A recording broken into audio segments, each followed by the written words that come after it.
हमको अंदर जाने नहीं दिया जा रहा सर, और वहाँ उनकी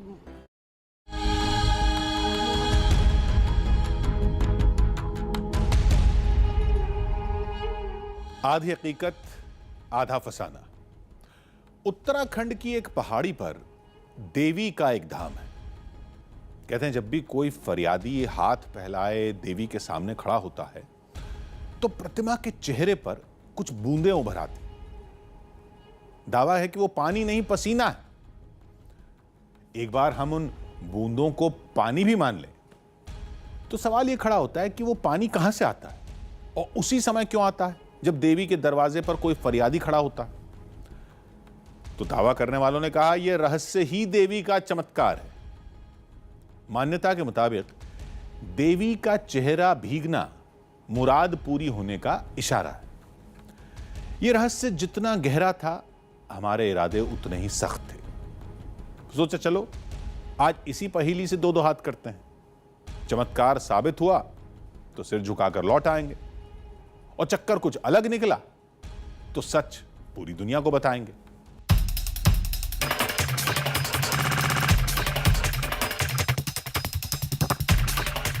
चमत्कार के बारे में सब बताते हैं, कहानी भी सबकी ज़बान पर होती है, लेकिन जिस प्रतिमा से पसीना निकलने का दावा किया जाता है वो किस पत्थर की बनी है ये कोई नहीं बताता।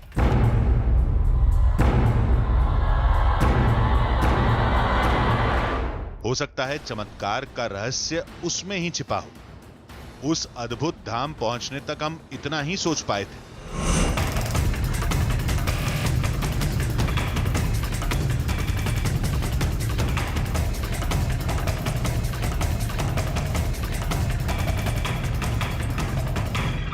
चंबा से करीबन 35 किलोमीटर की दूरी तय कर आखिरकार हम पहुंच चुके हैं भलई माता के उस मंदिर में जहां चमत्कारों से जुड़ी कई कहानियां मौजूद हैं। उस मंदिर की तरफ हम चलेंगे और जानने की कोशिश करेंगे आखिर किस तरह की कहानियां हैं, किस तरीके का चमत्कार नज़र आता है और उस चमत्कार के पीछे की मुख्य वजहें क्या हैं।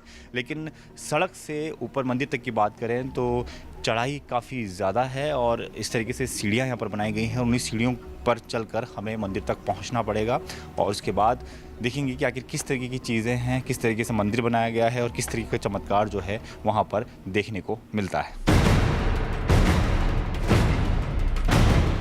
हमारी टीम को लग रहा था कि चमत्कार की ये पहेली चुटकियों में हल हो जाएगी, लेकिन मंदिर की चढ़ाई ने पसीने निकाल दिए। इंसानी शरीर से पसीना निकलना सामान्य बात है, लेकिन एक मूर्ति से यह तो संभव ही नहीं है।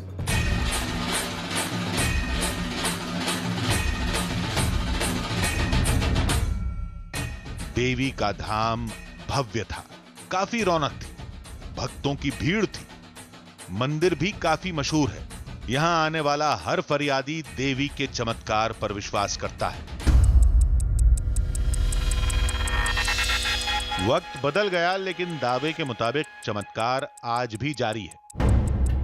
कहते हैं गर्भगृह के अंदर रखी देवी की इस प्रतिमा से पसीना निकलता है। मूर्ति काले पत्थर की बनी थी और केवल चेहरा ही खुला था। भीड़ छट चुकी थी, कुछ लोग ही बचे थे जो मन्नत मांगने के बाद उस चमत्कार का इंतजार कर रहे थे। सब टकटकी लगाए मूर्ति के चेहरे को देख रहे थे।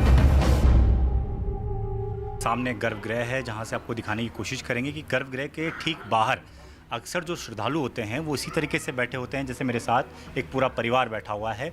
परिवार इसी इलाके का है और इस परिवार से हम बात जानने की कोशिश करेंगे कि उनको किस तरीके की चीज़ें नज़र आती हैं। चमत्कारी है कि जो भी इच्छा यहाँ करो पूरी होती है हर किसी की। हाँ। और अगर पसीना आए तब तो समझो कि जरूरी होगी उसकी इच्छा पूरी होती। तो आप ऐसे ही पूरे दिन बैठ के इंतजार करती हैं कि माता के चेहरे पे पसीना दिख जाए? तो ऐसे कुदरती कभी दिख जाता है ऐसे। चाहे अभी बैठे रहो तभी नहीं दिखता है, कभी आओ तो आते दर्शन हो जाते हैं उनके। हाँ, कोई कई बार तो दिन से रात हो जाती है, बैठना पड़ता है ऐसे। आप क्या ऐसे ही इंतजार करते हैं कि आपको दिखाई दे? हाँ, सुबह से बैठे इंतजार कब दिखता है। जैसे दिखेगा वैसे ही दर्शन कहते हैं कि शुभ रहता है। तो मतलब जब तक नहीं दिखाई देगा तब तक आप ऐसे ही बैठे रहेंगे? इंतजार करेंगे। लोगों की निगाह माता के चेहरे पर थी। गर्भगृह के बाहर मौजूद हमारी टीम भी चौकन्नी थी। अचानक वहां रहस्यमयी हरकतें शुरू हो गईं। लोगों में हलचल मच गई। तभी प्रतिमा पर कुछ पानी जैसा नजर आया। बाहर से साफ नहीं दिख रहा था। हमारी टीम ने अंदर जाने की कोशिश की। तभी अचानक आप अंदर क्यों आ रहे हैं? अंदर आप बाहर से करो ना, आप बाहर से जो काम करना हो बाहर से करो। पुजारी जी बस मंदिर दिखाना है, मूर्ति दिखाना तो ये कैमरे को बाहर से लगाओ ना। जब आपको पुजारी जी मना कर रहे हो तो आप जबरदस्ती क्यों कर रहे हो? अरे भाई साहब सिर्फ हमें मूर्ति दिखानी, पुजारी जी से मूर्ति नहीं, दिखानी। कैमरे के आप बाहर चला सकते हैं, अंदर कैमरा अंदर ये हमारी आस्था का मंदिर है, आपको बार बार बोला गया, आप फिर भी अंदर घुसने की कोशिश कर रहे हो। नहीं पुजारी जी, हम अपने शो में ये दिखाना चाहते हैं कि जो पसीना आता है वो किस तरीके से आता है। जब तक हम नजदीक से नहीं दिखाएंगे तो कैसे दिखेगा? बाहर से देखो ना, आप बाहर से देखना अपना। बाहर से कैमरे से नहीं दिख पाएगा जब तक हम बाहर से लगा सकते हैं। कैमरा था ही नहीं है, दिखा हुआ है, ट्रस्ट नहीं है। लोड नहीं है कैमरा, तो आप बाहर से कीजिए ना, अंदर जाने की कोशिश क्यों कर रहे हो आप? कुछ देर पहले जो पुजारी हमें मंदिर की कहानी बता रहे थे, उन्होंने हमारी टीम को पड़ताल करने से ही रोक दिया था। देखिए, अगर हम कैमरे से दिखा रहे हैं, यहाँ से कुछ दिखेगा नहीं तो किस तरीके से कैसे दिखेगा कैमरे से? मामला बिगड़ चुका था। मंदिर के लोग नाराज थे। हमारी टीम को अंदर जाने से रोक दिया गया था। लेकिन क्यों? यही जानने के लिए इस चमत्कार की तह तक जाना अब जरूरी हो गया था। वैसे भी लोग कहते हैं कि देवी ये चमत्कार बार बार नहीं करती। अब हमारे पास समय कम था और चुनौती बहुत बड़ी थी। आधी हकीकत आधा फसाना। दूर से देवी का गीला चेहरा तो हमें भी दिखा था, लेकिन हमें करीब जाने से रोक दिया गया। आस्था की वजह से हमारी टीम को मूर्ति छूने से मना कर दिया गया। फिर हमने मंदिर प्रशासन से बात की, प्रतिमा छूने की मंजूरी ले ली। मंजूरी लेकर जब हम मूर्ति के करीब पहुंचे तो रहस्य की पहेली सुलझने के बजाय और उलझ गई। इसके लिए हमें विज्ञान का दरवाजा भी खटखटाना पड़ गया। यह पूरा वाकया काफी पेचीदा और दिलचस्प है। इसे समझने के लिए उस समय से देखते हैं जब हमारी टीम के कदम गर्भगृह में पड़े।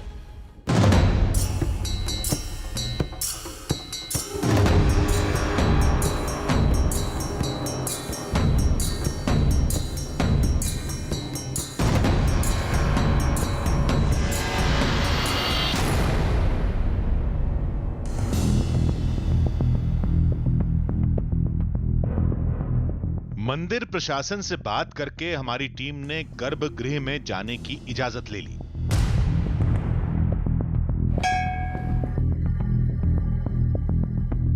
वहां हमने सबसे पहले मूर्ति को गौर से देखा। उस वक्त चेहरे से नमी गायब थी, जबकि कुछ देर पहले चेहरे पर पानी जैसा कुछ दिखा था। उस समय पुजारी ने रोककर सारा काम बिगाड़ दिया था। अब वही पुजारी बात करने के लिए तैयार थे। पंडित जी, लेकिन जो ये कहते हैं कि लोगों को दिखता है मूर्ति में, जो चमत्कार दिखता है कि पसीना आता है, पसीना दिखता है, और कहते हैं कि पसीना का जिसको दिख गया उसकी जो मनोकामना पूरी होती है। बड़े लोग बोलते हैं कि माता को पसीना आता है। हम भी कभी देखते हैं, हमें भी लगता है कि पसीना आ रहा है माता को, ठीक है ना। ये चीज़ तो पहले से बनी हुई है, कभी ज़्यादा होगा पसीना, कभी कम होगा। और जो आदमी कई बोलते हैं कि पसीना देखो तो हमारी मनोकामना पूरी होगी है, हमारा दिल खुश हो गया है। तो जो जैसे लोग आस्था रखते हैं वैसे माता के दर्शन देती है उनको। तो किस तरीके का पसीना आता है? पूरे चेहरे पे आता है या किसी किसी जगह पर नहीं? कभी किसी जगह थोड़ी थोड़ी कम आएगा, नाक पर आएगा, मुंह पर आएगा, कभी गाल के ऊपर आता है, कभी कम ही होता है, कभी नजर नहीं आता, कुछ कभी आता है। जब ज़्यादा होता है तो कितना ज़्यादा नजर आता है? पानी बहने लगता है क्या? पानी बहने तो देखा नहीं हमने, लगता है कि यहाँ पसीना आ रहा है। पसीना है जैसे आमतौर पर आदमी के चेहरे पे आता है, उस तरीके से नजर आता है। दूर से ही सही, लेकिन देखा तो हमने भी था। लेकिन अब वो चमत्कार कहां गायब हो गया? फिर हमने गर्भगृह पर गौर किया, जो काफी छोटा और तंग था। गर्मी भी लग रही थी। ऊपर से छत थोड़ी खुली थी। अगर ऊपर की अगर आपको दिखाएं यहाँ की कलाकृति तो किस तरीके से ये बनाया गया है। ऊपर आप देखिए स्पेस दिया गया है ताकि हवा जाने का स्पेस रहे, और इस तरीके से इसको चीज़ों को बनाया गया है। पूरा चांदी का काम इस वक्त आपको पूरे मंदिर पर बना हुआ नज़र आएगा। ये चांदी का काम बाद में कराया गया है। बताया जाता है कि पहले सिर्फ लकड़ी का ही एक छत छोटी सी बनाई गई थी, और प्रतिमा जो कि स्वयं प्रकट हुई प्रतिमा जिसको बताया जाता है माता की जो नज़र आ रही है, वो प्रतिमा एक पत्थर की मूर्त के तौर पर यहाँ पर रखी गई थी। उधर धाम में शाम की आरती शुरू हो चुकी थी।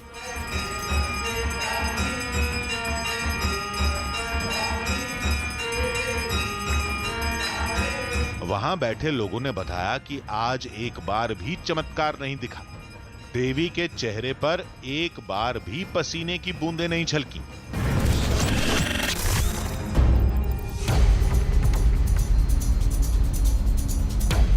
शायद आज हम पहली बार असफल साबित होने वाले थे। तभी पुजारी ने कुछ ऐसा कहा कि उम्मीद की लौ फिर से जल उठी।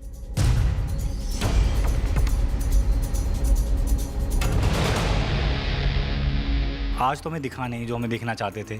क्या कल ऐसा है कि दरवाज़ा खुलते दिखे या फिर दिन तक हमें इंतजार करना पड़ेगा? माता की मर्जी, माता के चमत्कार आई हैं। जब इसने दिखाना होता है दिखा देती है। जब भी हम मंदिर खोलते हैं कई चमत्कार होते हैं भगवती के चरणों में। इसकी मर्जी दिखाना है दिखा देती है। तो कभी अक्सर ऐसा होता है कि आपने सुबह मंदिर खोला और आपको अचानक से कुछ चमत्कार दिखा? कई बार हुए हैं, कई बार ऐसा हुआ है। भगवती ने अपने चरणों के आशीर्वाद से हमें सब कुछ दिखाया है। सर ऐसा होता है कई बार ऐसा हुआ है कि आपने दरवाज़ा खोला और सुबह माता के मुंह पे बहुत ज़्यादा पसीना? हाँ, लाइट जलाने से पहले अंधेरे में तो पता चलता है, लाइट जलाते हैं तो लगता है ऐसा थोड़ा लगता है कभी पसीना है। तो हम भी फिलहाल इंतज़ार करेंगे सुबह मंदिर के कपाट खुलने का, इन दरवाज़ों के खुलने का, इन तालों के खुलने का, जिसके बाद हम कोशिश करेंगे कि शायद वो चमत्कार हमें भी दिखाई दे। आज पूरा दिन हम इस मंदिर में रहे। सुबह से लेकर शाम का वक्त हो चुका है, रात के 9 बजे से ज़्यादा का वक्त हो चुका है, मंदिर बंद हो चुका है, लेकिन सुबह का इंतज़ार है। सुबह क्या हमें वो चमत्कार दिखाई देता है जिसके लिए मंदिर चर्चाओं में है।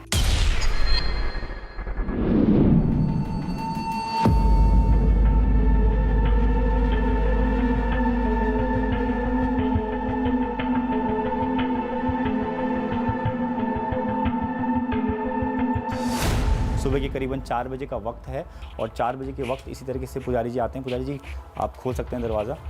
तो अब हम देखने की कोशिश करेंगे कि क्या माता पे उस तरीके का पसीना आता है, क्योंकि आमतौर पर ये कहा जाता है कि जब सुबह के वक्त कपाट खुलते हैं तो माता के चेहरे पर काफ़ी ज़्यादा पसीना नज़र आता है। सुबह का वक्त ही ऐसा वक्त होता है जब सबसे ज़्यादा पसीना चेहरे पर नज़र आता है।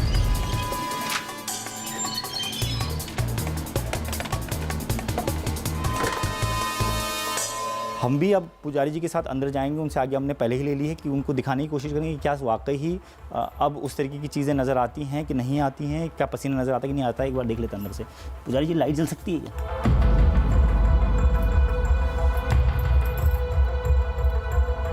दिख रहा है? एक बार विपिन जी आप जल्दी कैमरे लेके आइए। देखिए पूरी मूर्ति पे पसीना नज़र आ रहा है इस वक्त। देखिए दिख रहा है आपको? हाँ बिल्कुल दिख रहा है आपको? बिल्कुल देखिए बिल्कुल आँख के नीचे से आप देख सकते हैं कि एकदम पसीना निकलता हुआ, एकदम नाक के नीचे, नाक के ऊपर आप देख सकते हैं पसीना दिख रहा है आपको। पुजारी जी आपको भी दिख रहा है क्या पसीना है? आप लोग को दिख रहा है पसीना? जय माता दी, जय माता दी, जय माता दी।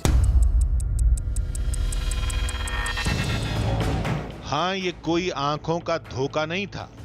चेहरे पर बूंदें साफ दिखाई दे रही थी।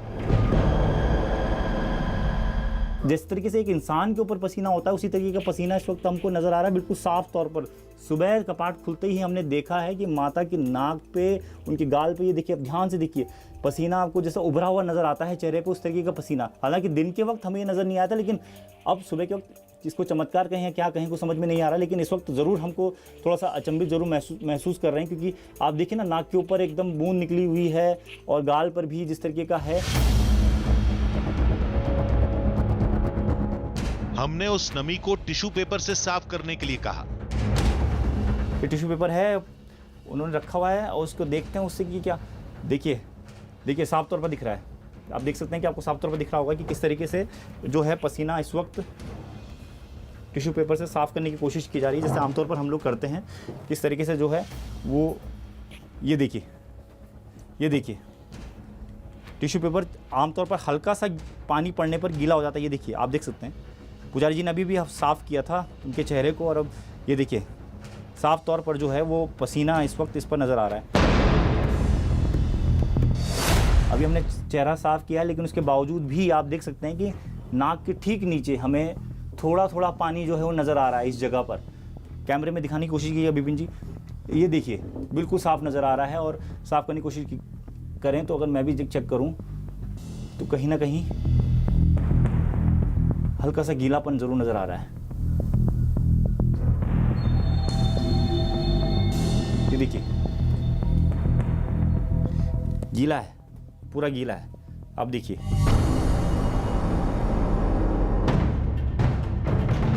हम साफ किए जा रहे थे लेकिन बूंदें थमने का नाम ही नहीं ले रही थी।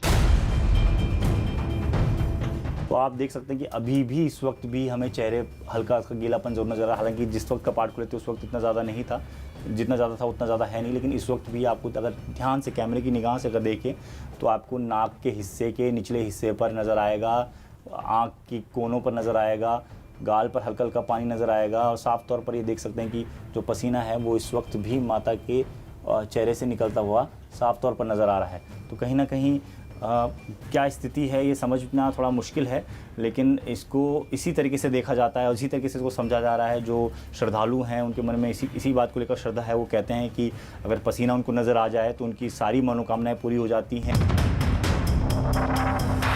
लोग इसे देवी का पसीना बताते हैं।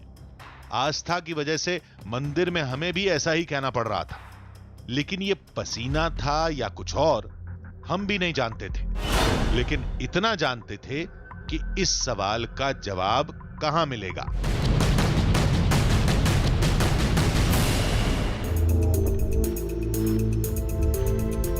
हमारी दूसरी टीम ने एक वैज्ञानिक से मिलकर धाम के चमत्कार की पूरी कहानी बताई।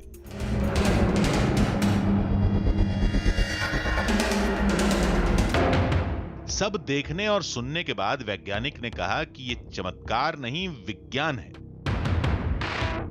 पसीने की बात ही नहीं है। पसीना आप देखिए ना कि पसीने बिल्कुल उसके लिए लिविंग होना चाहिए और शरीर में वो बोलते हैं ना उसको स्वेट ग्लैंड्स, पसीने की ग्रंथियाँ जो हमारी स्किन पर होती हैं। आपने देखा होगा हथेली में पसीना नहीं आता है क्योंकि यहाँ नहीं होती है, ना तलवों में आता है ना हथेली में आता है। तो इसमें जो उसकी संख्या है बड़ी कम है। लेकिन शरीर पे हम देखें कि पूरे शरीर में जो रोम दिखाई देते हैं वहाँ से पसीना निकलता है। तो वो हम अगर है ही नहीं तो मतलब पसीने आने का मतलब ही नहीं है। वो कोई और फिनोमेना है जो वहाँ हो रहा है और उसको हमें समझना होगा। और वो फिनोमेना यही है कि कंडेंसेशन। कंडेंसेशन तापमान के अंतर से होने वाली एक सामान्य वैज्ञानिक प्रक्रिया है जो हम आए दिन घरों में देखते रहते हैं। जब पानी से भरे ग्लास में बर्फ डाली जाती है तो ग्लास के ऊपर पानी की बूंदें बन जाती हैं। इसे ही कंडेंसेशन कहते हैं। वजह है ग्लास के अंदर और बाहर के वातावरण के टेम्परेचर में फर्क। कंडेंसेशन का यह फॉर्मूला धाम के चमत्कार पर कैसे लागू होता है, इस पर वैज्ञानिक ने कहा कि यह राज गर्भगृह के छोटे आकार और उसकी छत की खुली जगह में छिपा है।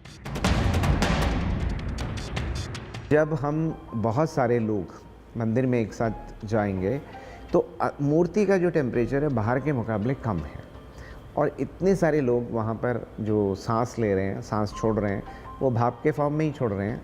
तो एक समय आता है कि वहाँ पे जो ह्यूमिडिटी है वो काफ़ी बढ़ जाती है ना, आपकी बॉडी से भी कुछ हीट जो है वो निकल रही है और कहें कि सांस जो छोड़ रहे हैं, क्योंकि सर्दियों में आपने देखा होगा कि मुंह से भाप निकलती है, गर्मी में नज़र नहीं आती वो, लेकिन वो निकलती तो है।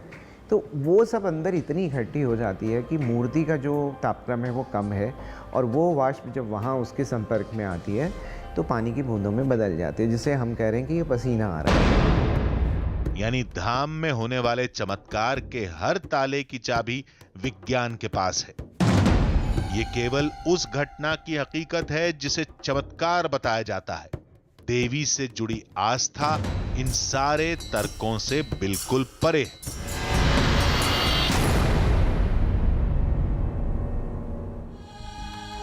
तर्क का कोई अंत नहीं होता।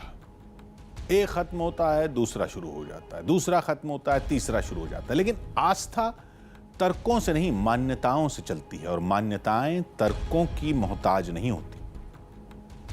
तो अगले हफ्ते फिर मिलेंगे एक नई कहानी के साथ, जिसमें थोड़ा सच होगा, थोड़ा बहाना, आधी हकीकत, आधा फसाना।